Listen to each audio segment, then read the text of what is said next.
اون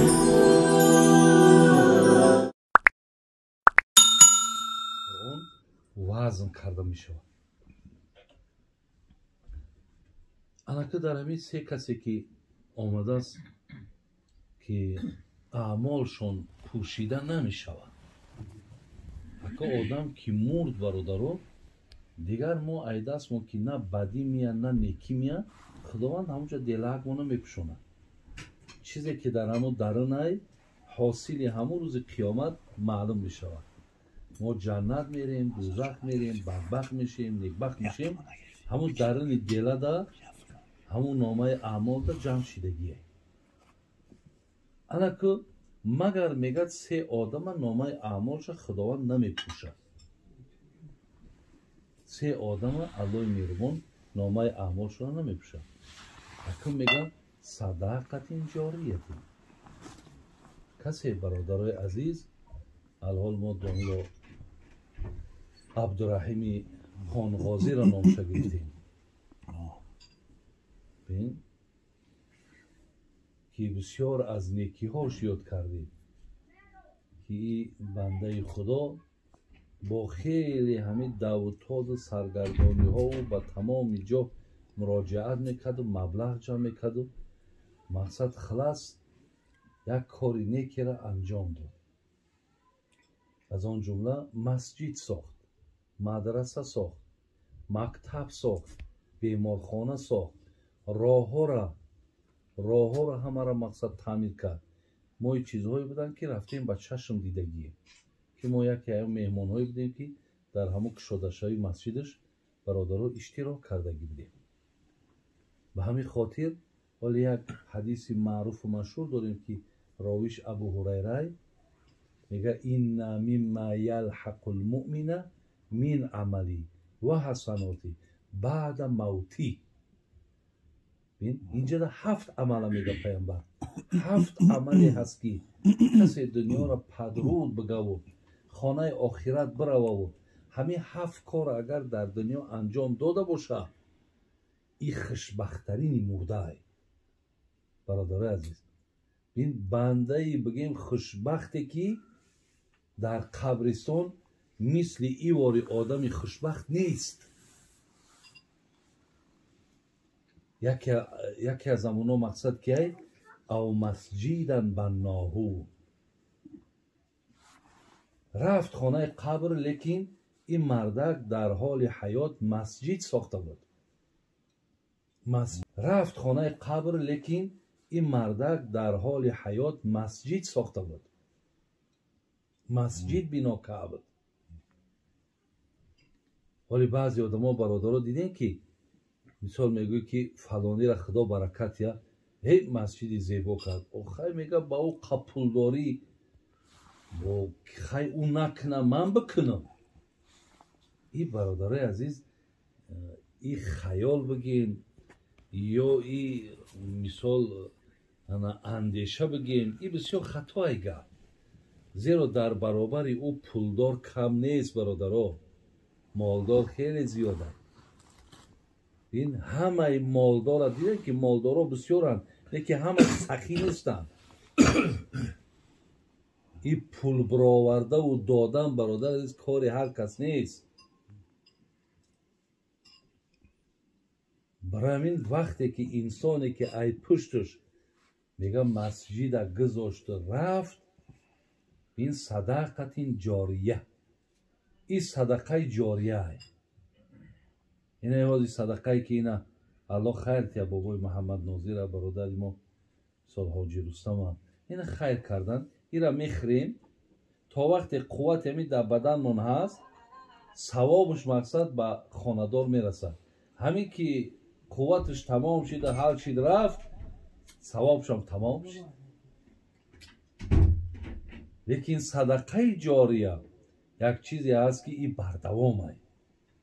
هر گوی میدروی داره که تهیه مسجد میخوانی ثوابش بر روحی اون مردکی که مبلغ گذاری کردگی رفته ایسته. برای همین صدقه جاریه برادران فقط تنها مسجد ساختن نیست.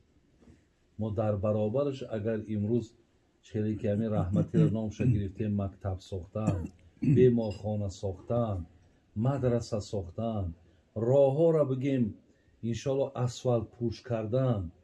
بسیاری برادرایی را میدونم که در محله هاشون ترانسفورماتور خریدن.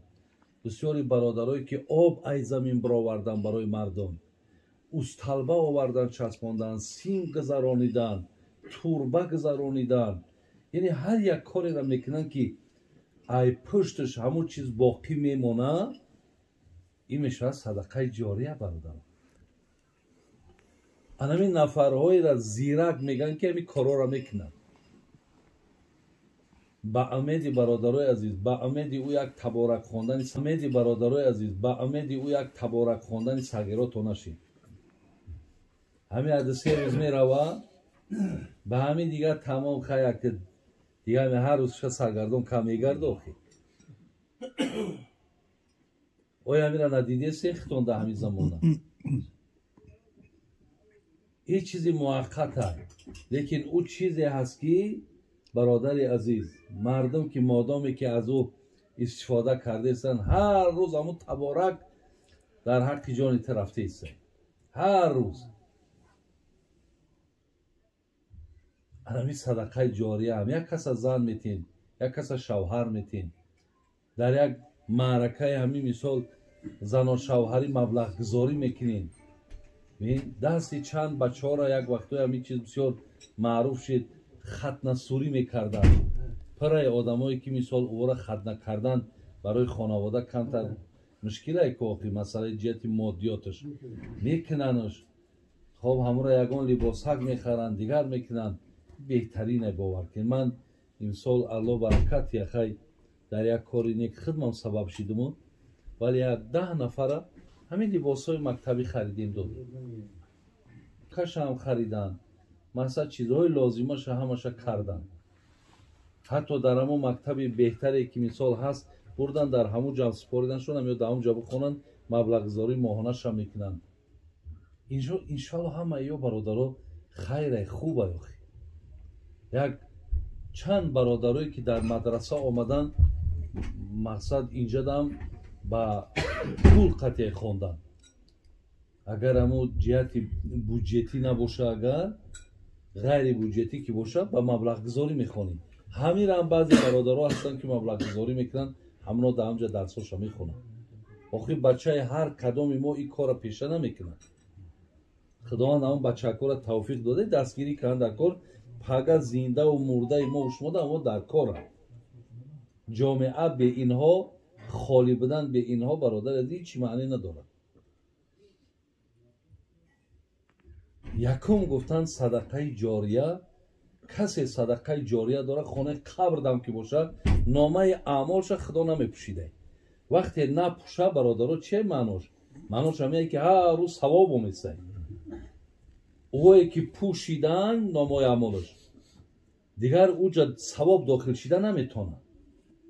اگر به شرط ثوابش کم باشه و گناهش بسیار دیگر الله دانه حالی چی میشه. لیکن این آدم نامه اعمالش خدا نمیپوشیده. وقتی نپوشه برادرها چه معناش؟ معناش همینه که هر روز ثواب میسه. اوی که پوشیدن نامه اعمالش دیگر اوجا ثواب داخل شده نمیتونه.